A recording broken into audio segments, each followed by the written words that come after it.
Hello and welcome. My name is Peace Mitchell and I'm co-founder of Osmompreneur, the Women's Business School and Women Changing the World Press. Before we begin today, I'd like to acknowledge the traditional owners of the land that I live and work on, the Mamu people of North Queensland. And I'd like to pay my respects and acknowledge traditional owners and elders past and present right across Australia and the Torres Strait. Today, we are very excited to be talking about our brand new book, Women Leading the Way. This book has been written by 29 incredible women from across Australia. And today I have the great pleasure of introducing you to a couple of them. So this book's all about leadership and the way that women lead. And I'm very excited to bring my first guest on stage, Sharon Colin. Please join me, Sharon. Hi there, Pix. I'm so excited to be here. It's wonderful to have you here, Sharon. Sharon, for people who haven't met you before, I would love you to introduce yourself and tell us a bit about you and the work that you do. Oh, fantastic. Thank you. I am Sharon Colin. I have a company called The Functional Family, and I am an ADHD coach. And I have the best job in the whole world. I get to help amazing people with ADHD overcome some of their executive function struggles. And also I get to help parents parent their beautiful kids with ADHD. And I've got a podcast, an online course, a membership, all of the things. And I'm extremely lucky to be able to do what I do each day. Oh, I love that, Sharon. Your chapter in the book was called Leading with Heart. Can you tell us about the reason you chose that title for your chapter? Yes, I have three beautiful little boys, and my husband has ADHD as well, and so do all my boys. We have some Tourette's and some ODD and some things in there. And I listened to my husband talking about growing up misunderstood with ADHD, and it was so full of trauma and just sadness how he talked about growing up with it. So I looked at my three little guys with the same diagnosis, and I just didn't want it to be the same story for my beautiful little guys. So I got to work and I studied ADHD, both informally and formally. And I decided I wanted to change the world for not only my beautiful little kids, but all people with ADHD. And it is a company built on heart. It is, I feel deeply for all the people that I get to help and work with every day. And, you know, we do it because we love it. And we believe in, in making life easier for people with ADHD and really helping other people understand what ADHD is and what it isn't and how we can support these beautiful humans. Yeah, that's beautiful. And I know for some people when they first hear about the diagnosis of their child, it can be quite a shock because they don't know about ADHD. So for people who don't know what ADHD is, could you give us a bit of an overview of what it actually is? Yes, it's a neurological difference. And what it does, it's basically there's lower levels of neurotransmitters in the brain. And so it's literally like a different brain, slightly different, just a slightly different brain. And what they can struggle with is some executive functions, things like time blindness, low frustration tolerance. They handle stress differently. It can cause a lot of trouble. People think it's a focus issue and that people with ADHD can't focus. They actually can focus. They can focus really well. It's just that they can't necessarily choose what they focus on. They are able to focus on things that they're interested in or that have novelty value. And so once we know that and we know all the little quirks about the ADHD brain, it's really about teaching people how to use their brain and how to make it work for them. And it's a really great topic that we're talking about, because I think a lot of people think, when you picture a child with ADHD, number one, you picture a boy, you picture a child, but it's not something that you grow out of. It's something that you have forever. And girls and boys have it, and it looks quite different. It can look quite different in different individuals as well. So it's definitely a hot topic right now, and I'm really grateful that we're talking about it. Yeah, I am as well. I think that in the last few years, we've certainly heard more about neurodiversity and ADHD and different things like that, and recognizing that it can be girls and boys. There's adults who have late diagnosis as well. And yeah, I do feel like we're beginning to see more of an understanding at a mainstream level of what this condition is and what it looks like and how to support people. That's right. Yeah. Yeah. Yeah.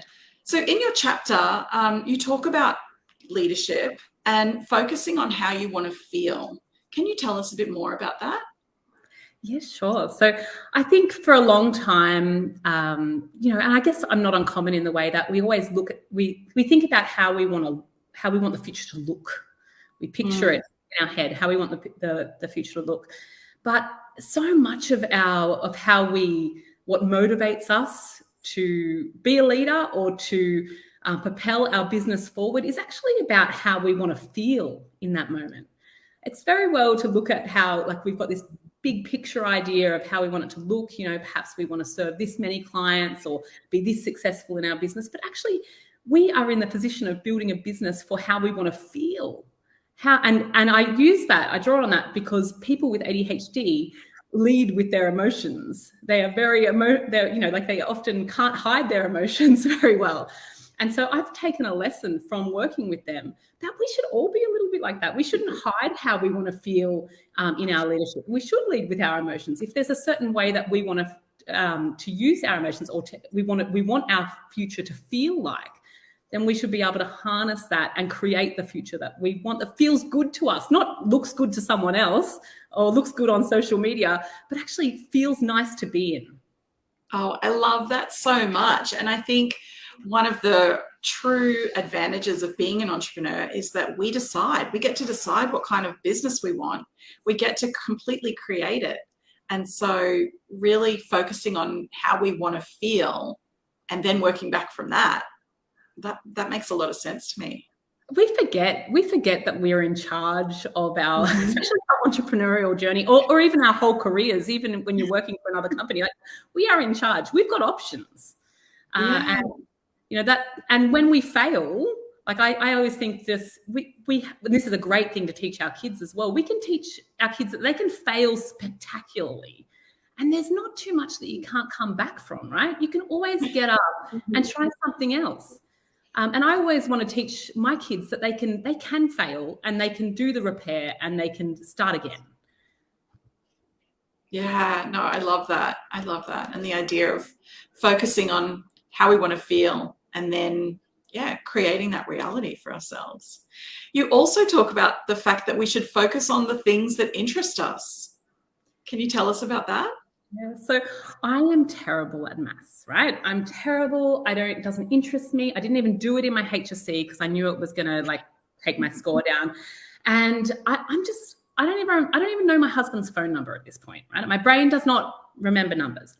And I used to think, I've got to do a course about this. I've got to learn the finances of the business and I've got to do this. And, it's our, it's such a part of our culture that if we're not good at something, we feel like we have to study it and get a tutor and and whereas I have learned from working with people with ADHD who can't choose what they're focusing on, that we're much better using our time and resources to lean into our zone of genius, or the things that that actually excite us and light us up, and then potentially outsource some of the stuff that's dull and boring to us, because interest and engagement equals zone of genius.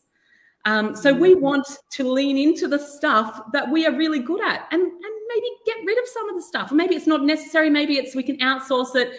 Maybe we can allocate certain, the little bits to it. But don't waste your energy thinking about all the stuff that you're not good at. That's going to be someone else's zone of genius. And lean into the stuff that lights you up, that makes you excited, because that stuff comes easier to you and you'll save your energy a lot that way. Yeah, I love that. And I'm a big fan of the zone of genius as well. And so often we get caught up in our zone of mediocrity where we're just doing things that we're not good at and we don't love, and it's boring to us. where we should be working in that zone of genius and doing things that light us up. And one of the things that light me up is having conversations like this. So I am working my zone of genius today, which is always amazing. So another thing you talk about is to use your ears more than your mouth. Can you tell us about this tip? So this is something that I have to work really hard at, because I'm a problem solver, right? So people are telling me they're like, this is part of becoming an ADHD coach. I hear people like things that they're struggling with, and my brain just instantly goes like, oh, we could do this, we could do this, we could do this. And what we learn through going through that coaching process is that it's not actually what people need in that moment. People need to be heard. People need to feel like someone understands them. People often know the answer to their own problems, right? They know what they should be doing, but they might not be ready to take that step to doing it. And so when we jump too quickly to problem solving, or, come in with I've got a story like that, or, like I can, jump in, it just actually is it kind of makes the person feel invalidated. So we've got to listen way more than we use our mouth. And they actually do it in ADHD coaching. They record how many words you say versus the person that you're coaching, how many words they say. And what we're trying to do is just reflect back what they're saying, so that we can truly be present in the moment and let the person know that we are truly listening to them. And it's something that takes a bit of practice, but it works across all areas of life. Listening to our kids, slowing down our brain enough from thinking about what we're going to say next, or maybe even asking the best question, to truly being present in that moment with your child or with your client, so you can really understand what it's like, not only the problem that they're describing, but what it's actually like to be in their shoes and feeling it. I love that so much. And I was talking to a friend about this the other day, about there's a difference between rescuing people. You don't have to rescue them. It's better to give them agency and let them stand in their own 2 feet and deal with things themselves, and by all means support them and hold space for them. But it's not up to us to rescue others. That's up to them to take those steps. And it's so much more powerful for them when they do that. When they've got to have buy-in, right? They need to feel understood, heard, and then come up with that solution themselves as well. So they need that support. Yeah, particularly as parents, I think, as well, providing that support is really valuable. You also talked about the fact that good leaders know that people process information differently. Can you tell us about that? So different people, like a great leader, I think, and this is something that really resonates with me, is that people process information differently. And there's no getting away from it in my household. Like, I can say something and I think that my husband's heard one thing, and then my child's heard another thing.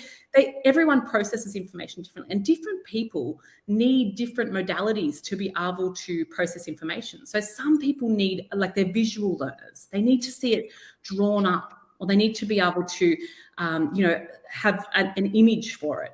Some people need to move to absorb information. Some people need to hear it. Some people are verbal processors. They need to talk about it.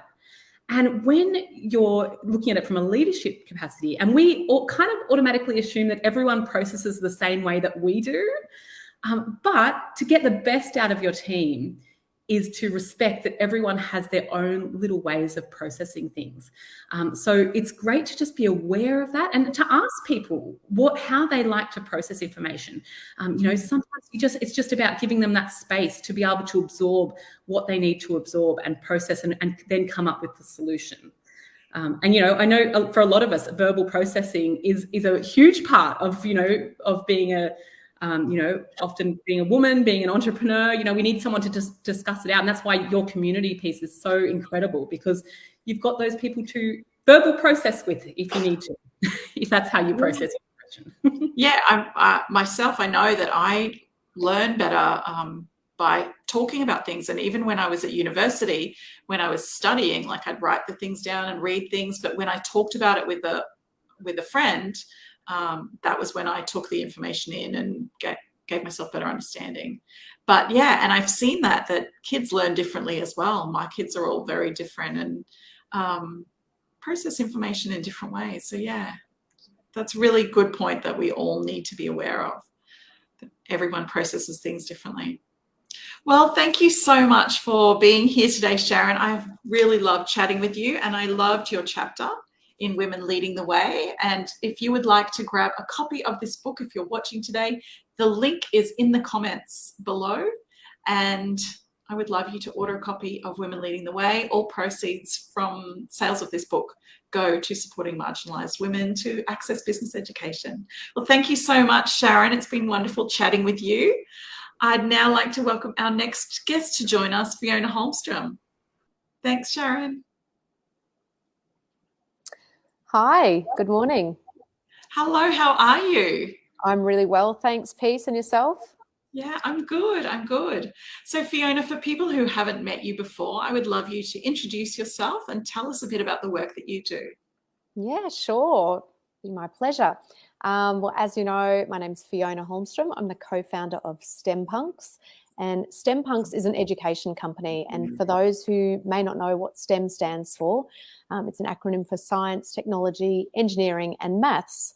And STEM Punks was brought about many years ago now, 5, 6, nearly 7 years ago, to bring STEM education to everyone. So we believe STEM education should be accessible by everyone, minorities especially. So we aim to empower girls and underrepresented minority groups to be able to access STEM who ordinarily wouldn't be able to have access to education.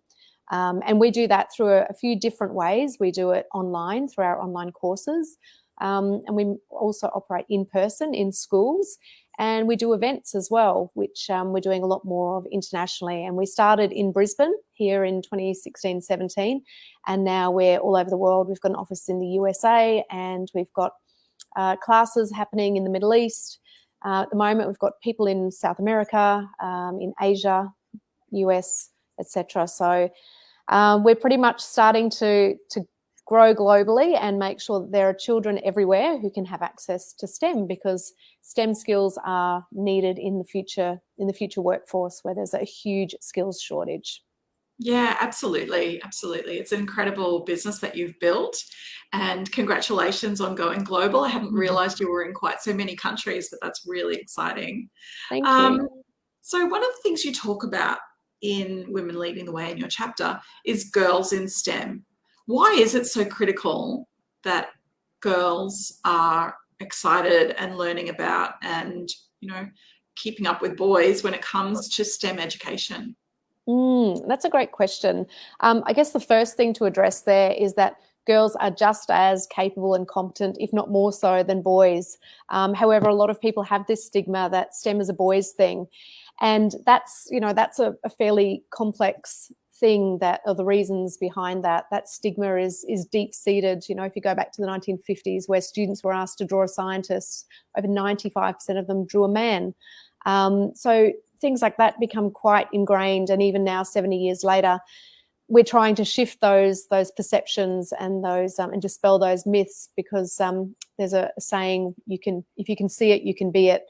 A famous children's activist, Marian Wright Edelman, famously said that many decades ago, and it's still true today. You can't be what you can't see. So for girls, this is particularly important, which we're aiming to break down these stereotypes and these myths that surround girls in STEM, because there's so many careers that are attached to STEM as well. It's not just being a scientist or being a programmer. There's mainly, massive industries around the world that will rely on STEM as their major workforce going forward. So there's even more opportunities for girls to get involved. And that's what we're trying to do, is create awareness around those careers and those skills that are needed, because over 85% of the jobs that will exist in the next decade don't exist today. So there's going to be more jobs around things like artificial intelligence, which is really topical at the moment, data science, robotics, automation. Things like that will be huge in the careers of the future. So we really need to make sure that children are being upskilled now from primary school level, particularly girls and underserved minorities, so that they have the best opportunity going forward at changing the world effectively, is what we're expecting of the next generations. They're going to solve the the problems that humanity is facing. Yeah, it's incredible, really is. Now, you talked about role models, and in your chapter, you talk about your dream as a little girl of becoming Mm. a pilot. Can you tell us Yeah. the story? Yeah, sure. So when I was 6, my family immigrated to Australia. And I remember being at Heathrow Airport and seeing a big plane parked there that was about to, embark on this huge journey across the other side of the world. And as, a young girl, I looked at this monstrosity and thought, how is that going to stay in the air? And along came the crew, the pilots and the first officer and engineers, and they all went into the cockpit about to fly us away. And I was mesmerized. I couldn't believe that this thing would stay in the sky and take us all the way across the other side of the world. So I was quite fascinated with that, and thought one day, maybe I could do that. And of course, going through school, I addressed that with my careers officer. I think I'd like to be a pilot. I think I'd like to fly planes. And they suggested I go to the Careers Expo and speak to someone about what that looks like. And so I did. I went along to the Careers Expo, and this was back in the 80s, 90s. And at the booth, there's a big sign, become a pilot. And I stood back and looked, and they had people all dressed up there in their pilot uniform, but they were all men. And as a young girl, in high school, I was intimidated, to be honest. I looked at that and thought, I can't go up there and ask questions. They'll think I'm silly. They'll think I've got no idea. They won't want to talk to me. What could I possibly have to say that will be of value? So I kind of chickened out and never went up and spoke to them. So I wonder if had there have been some females there in uniform, some female pilots where I possibly would have gone up and spoken to them and asked questions. But unfortunately I didn't. So I never became a pilot, and I never found out what was needed in school, what skills were needed or what subjects to study to become a pilot. So I never followed that dream piece is the answer to that question.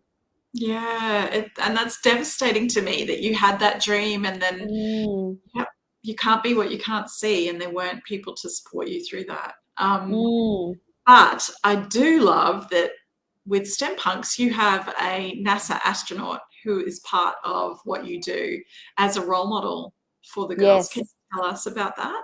Yeah, so Susan Kilrain is one of the astronauts that works for us when we do space programs around the world.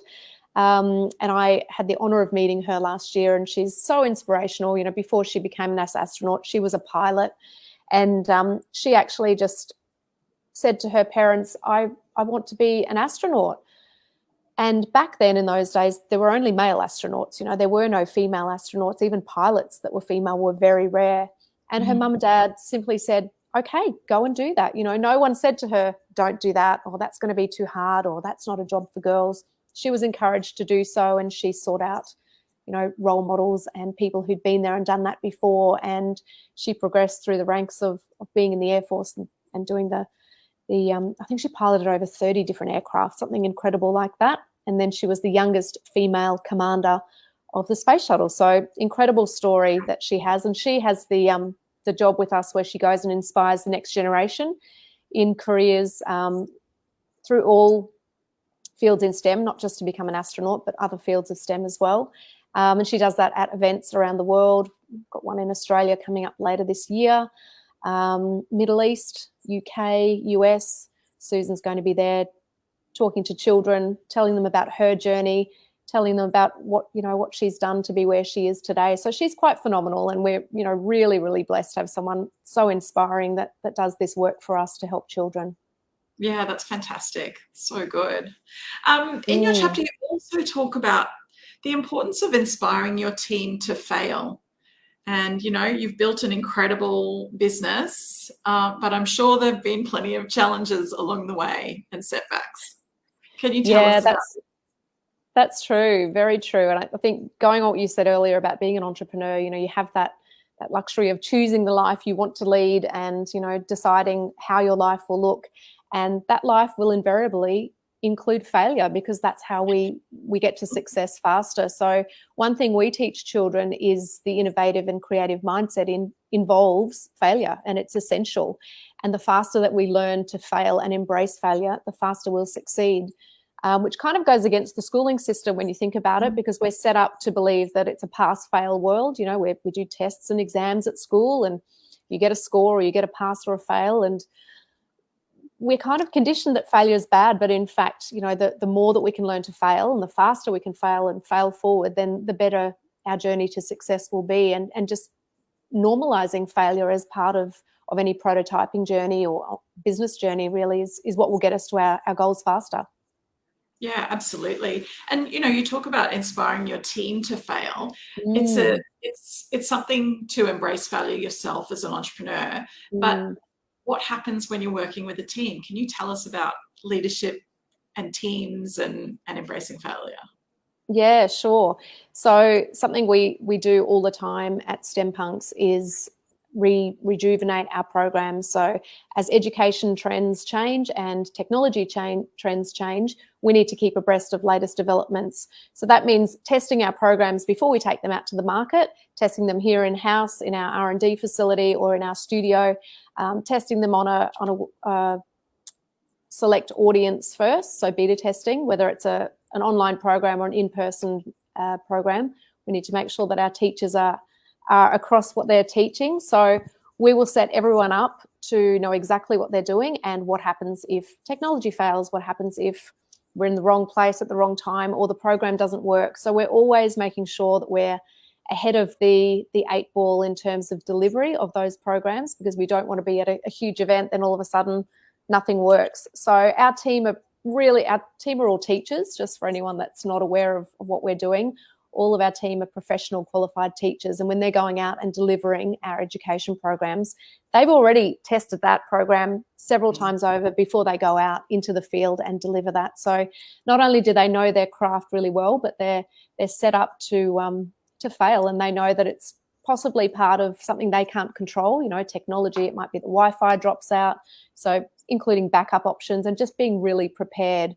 But also not letting it get you down, because it's always a process for learning.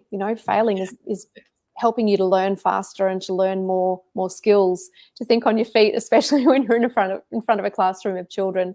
That's when you're really tested. So the team get tested all the time, and they're almost experts at failing and getting back up again really quickly and just getting the job done. And we're really enormously proud of them.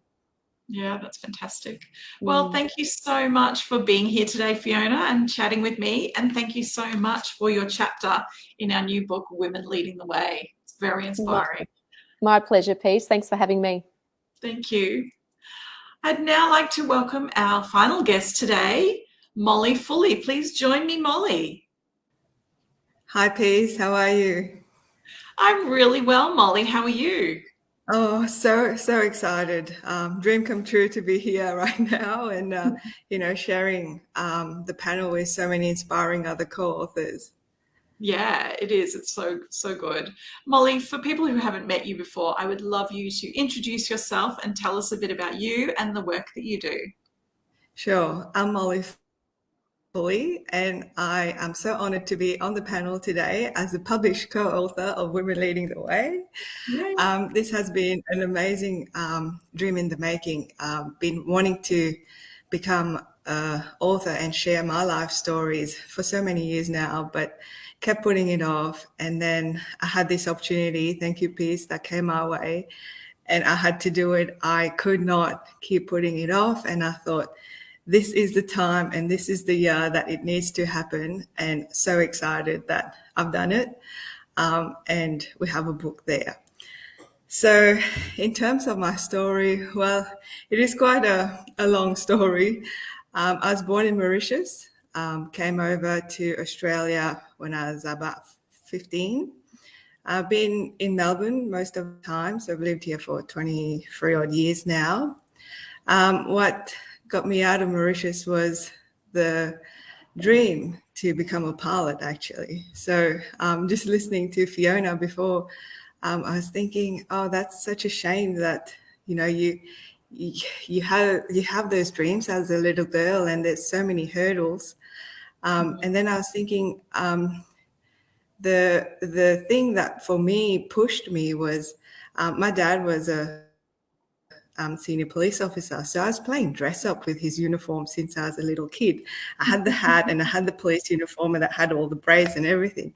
So for me to be part of this male dominated industry was like, well, my dad wears a uniform and I used to do it playing dress up. So of course, like I belong there. So I was glad that I actually pushed for it because it was a lot of hurdles. 1%, I think less than 1%, even when I was an airline captain, of women around the world that, like, the stats are terrible. So came to Australia, I did my flying license, was instructing, got into one of the airlines here and worked my way through, got my captaincy and been in the airlines for 20 years. And then had a few big life changes that made me reevaluate my purpose, what I wanted to do. And that's the first line that I start my chapter with. I didn't want to be on autopilot anymore. So having all this experience flying around the world, seeing different parts of the world being affected by climate change, and seeing that not enough was being done in that area, was always in the back of my mind as to why aren't we doing this, that, and the other. And then when the world shut down with COVID and all these other storms that happened, it gave me a good chance to reset, reevaluate what life would be post-COVID, and also seeing those stories of how nature was just regenerating itself when we were all locked up. It was quite interesting. So the beach has always been an absolute passion of mine.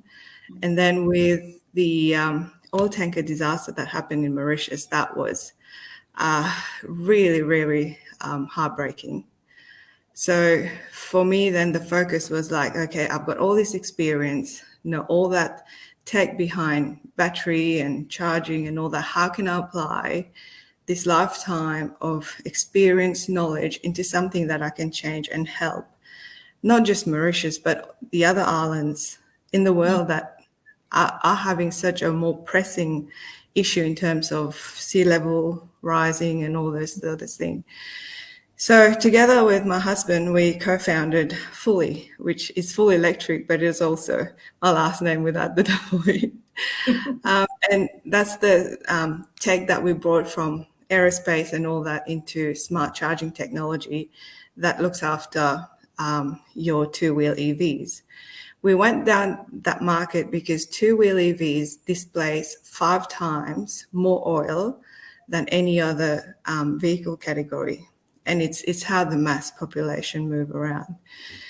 So that's what we did. And we've been working at it for the last 3 years now. And the latest thing that's happened in between writing the book and now is we developed this technology so that we're moving away from battery because we know how much battery waste, and within the circular economy, that will be an issue going forward. So with my husband and I, he's designed a kinetic energy system that goes in wind turbine to power the sensors that monitor the wind turbine technology. So it's been an exciting journey over the last few months. That's amazing. And yeah, your story is so incredible. So you grew up in Mauritius, you were born there, and that's where your story starts, I guess. And you lived there till you were 15. Yes. Can you tell us what it was like growing up in Mauritius?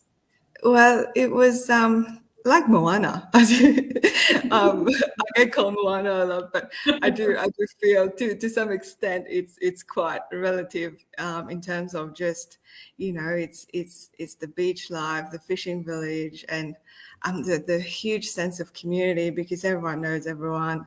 But also just paradise, the white sand, the blue water, and having your own little aquarium in the backyard, is so much more thriving sea life. So it was really, really amazing. And to a point when I become a mum and then seeing what had happened, I kind of felt bad that Emily, my 4-year-old, won't get to experience the things that I did. So that was a huge motivator make the push.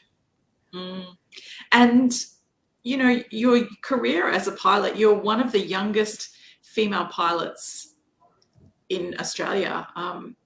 That must have been quite daunting to be in such a male-dominated industry. How did you find that as a pilot? Yes and no, because that's again like growing up having a dad that was a senior inspector.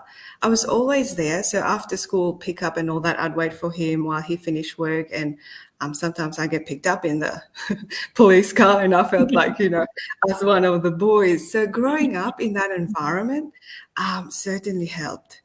And then from then on, just building, I went to an all-girls school where I did physics, maths, and all the STEM subjects. So it wasn't something at school that I was told I couldn't do. So even there, it was like, yeah, you can become whoever you want to be, and having that encouragement along the way. And then it didn't kind of hit until I started flying here, because I was probably just a couple out of all the girls, out of, you know, female pilots studying to get a license, and that was early 2000. So it's amazing how, you know, even how when Fiona was talking, when she was looking into it, to 10 years later or 20 years later, how it changes, and how there was a bit more support towards, you know, and I suppose a bit more welcoming of girls to do it as well. So flying school was the place where I thought, oh, where are the other girls? How come I'm the, you know, there's only 2 or 3 girls here? And then as we progress, and then I joined one of the low-cost airlines that was here. We were 10 female pilots out of 150 or something. And then out of there's only 2 or 3 female captains. But again, I think I saw that, you know, there are female captains, and especially the famous Deb Laurie, that made it so that, you know, female pilots can get an airline job and can go all the way to captaincy and all that. So in a way, it's been amazing to have the support of, you know, the whole community behind, and also pushing, so that as you Fiona was saying as well, like, you got to see it to believe it to a certain extent. But yeah, even the stats are still terrible. It hasn't got any better even throughout the years, and it's it's a big change to kind of set a new narrative, so that women have a place in every step of the way, and they can be whoever they want to be and whoever they dream of they could be. Yeah, it's incredible, and a huge achievement for you to be one of the youngest female captains. It's amazing. So, you know, you talk about growing up in Mauritius and the fact that they get a lot of cyclones, but that's taught you resilience. Can you tell us about that? Yeah, that's I think just even telling you the last bit, it's like, it's been such a hard journey, Peace. Like, nothing comes easy. And having all these cyclones come through, like, even one thing I wish that no one experienced is a cyclone as a kid. And I read about your story as well, how in Townsville you were in that little house with the kids, and, you know, the windows were being blown away or something. Those that haven't experienced, like, you cannot explain it to anybody, like the howling wind, the rain, and everything that comes with it, and just the devastation afterwards, because, you know, it's like the houses are not built so structurally sound that they actually, you know, weather those cyclones. And it's always the house is leaking, but then the aftermath is like no power, no water, and it's like, you know, I still remember being given potable water in drums that the trucks will go house to house, because for a month or 2 after that, you still can't drink the tap water. So as a child growing up and seeing all of that, it was like, okay, well, mum and dad were doing it. They were getting on with the flow. We got to keep going and all that. So as kids, we just help and do the best we can do. Although I did enjoy not having to go to school and just stay home. But then after a week, you're so bored at home. It's like, I want my friends. I want to go out and do things. But like, especially Mauritius, there's sometimes the roads and all that would be closed from all the trees. So then taking all that, I suppose the rebuilding, the resilience, the pain of having to get up and still, put one foot in front of the other and keep going through whatever storm is coming your way, helped me tremendously and still does throughout my whole life, from my whole career, and especially now as an entrepreneur throughout the business. It's just, for me, the resilience building, that's where it started, and has been absolutely I don't know how else you build that thick skin and just, the power to just gather yourself and just keep going. Because after the storm, there's the rainbow, right? And the rainbow is worth so much. Yeah, absolutely. And then, you talk about the oil spill in Mauritius that had a big impact on you in 2020. Did you go back to Mauritius and see the oil spill, or were you seeing it on the news? Like, how? No, we couldn't fly. Yeah, everything was shut down. So there's barely any flights, and then I couldn't make my way there. Everyone was grounded, and that was partly the problem. The island didn't get enough help for the cleanup and dealing with everything else that came after it. So I just was watching it on the news and seeing, all the photos and from families and friends there of the devastation, and, the dolphins there that were washing up. The fishermen knew them. It was like, their own little family back there when they went in and out of, their morning fish. So it was just so devastating that you first can't go and help or offer the help that you can, and then just watching it, feeling so helpless that you wish, like, if only I could do something. And in a way, it's all that pain and that feeling, that's how it helped me to sort of change the career path and do something that would not just benefit Mauritius, but the whole island community and the world eventually. Yeah. Incredible. And, sometimes something like that happens and it's so tragic and so devastating, but it also lights a fire inside you. And I feel like that's what happened for you. You were like, I can't sit back and not do anything. I'm going to do something, and I'm going to find a way that I can make a difference and help here. Yeah, so absolutely. And the marine biodiversity as well, that's gone as a result of that. Also, it's seeing it through the eyes of my 3-year-old back then. It's like, the things that I went and snorkeled around and played with, she's probably not going to see those things anymore, if this keeps going on. And it was just such a beautiful, pristine, because it was near the UNESCO site where it happened. And then it's that guilt that's like, what am I doing for my child that she hasn't been there yet? And then when she's going to go there, there's going to be half of what used to be or what was left. So that's the combination of seeing the world through your kids' eyes now and imagining what their world is going to be. And then from there, you started a whole new startup in batteries. Have you had any experience in this industry before? Well, it's a bit through aerospace and, the 20 years of airline industry and doing all of that, which it's just technology that's been boiled down so that now it's in consumer products. But the inventor and all that is my husband. So he's got the mechatronics background, that he's doing all the engineering part of it, and I support as well as I can. But everything else with the business, then it's mine to grow or promote and do all of those things. But he was an airline captain as well. So together with all our experience around the world, and also the beauty of what we used to do and traveling and seeing how other countries have adopted certain technologies and what worked and what didn't, so that we weren't making the same mistakes, and just building on what's been working and then scaling. That's been really helpful too.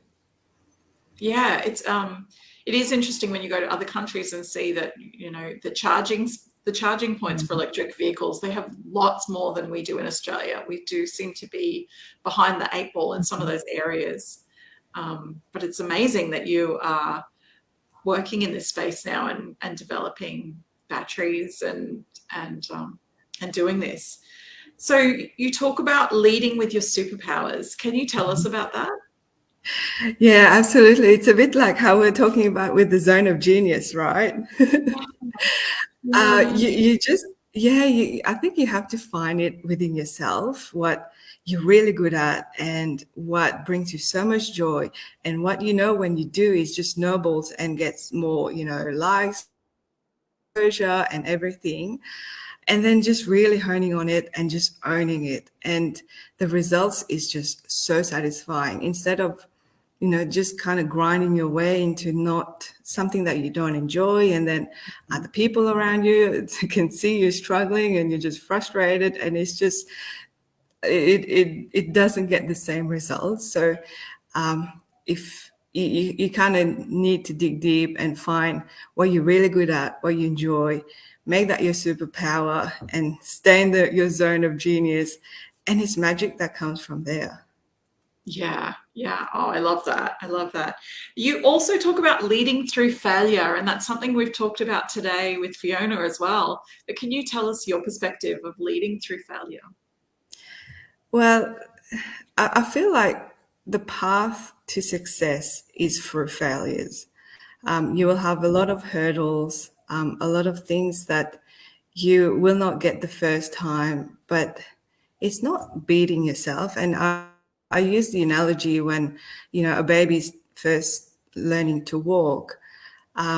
People will give a handout whenever the baby falls off, and will pick it up and will just really look after the baby. And it will need for society to change to that when someone's doing a business, launching a book, or doing any sort of venture they want, to help and always lend a hand like it's a baby, because it really is. It's your new baby that you're kind of trying to put out in the world and see the feedback and all that. So personally, a bit like Fiona was saying as well, the school system doesn't really help that. But then once you're in high school and uni, you're kind of doing it on your own and structuring your own learning and all that. But the stigma around failure should be that, you know, you came, you participated, you gave your 100%, well done. This is amazing. And then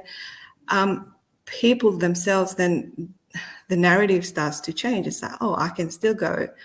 Doesn't matter if it's a huge failure or a huge success, because the main reason is I participated. I was there. I did it my best, gave everything I had, and this is the outcome. And then from there, sort of kind of deconstruct what you did great and what you didn't.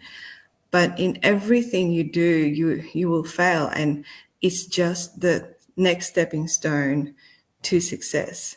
And there's so much learning from the failures, so that when the success does come, it's like, wow, I did it. I went through all those failures, fell flat on my face, but I got up and I did it. And now I can keep going. And it's just the self-esteem, your self-confidence, and the resilience as well that it brings. It's just going to carry you through life. So then every storm that comes your way, you know, you got it in you. You got it in you. You're strong. You've done that before. You've gone through this storm. And it doesn't matter about the failure, because you know the next thing will be the success. Yeah. No, I love that. And I love that you brought back resilience as well. Because, yeah, next time you'll be ready and you'll know how to handle that challenge, and you'll be prepared for that. Yeah. No, beautiful. And then your final point in your chapter is leading with light. Can you tell us about leading with light? Leading it with light is a lot to do with empathy. And I think what we've learned over the last few years, especially, is the more we look after each other and we understand each other's feelings and kind of support and really offer a lot of encouragement to whoever's doing what, is what as a global community will help us succeed and achieve all the challenges and tasks that we have in front of us. And leading with light, it's a bit with what you know your superpower is. And when you harness that, then you can easily kind of find where whoever you're talking, having a good day or bad day, you know what you need to say or do or help out with, so that the person feels great about themselves. And with all the mental illness issues that's happening, and even with Sharon talking about ADHD, like, you know, when you're a breath of fresh air, it's the energy you transmitting to someone is what's going to help them have a good day or bad day. And sometimes just a transfer of positive, happy energy is what was needed to just change your day and just make it, you know, a better day from what was not going right. And as you probably know, in business, like, it's such a roller coaster, right? It's like good days, bad days, sometimes within minutes. And the lighter you keep it, the better it is for your own personal strength, but also for your team members, your staff, your customers, and the flow-on effect is just incredible. It's like the ripple, you know? Yeah.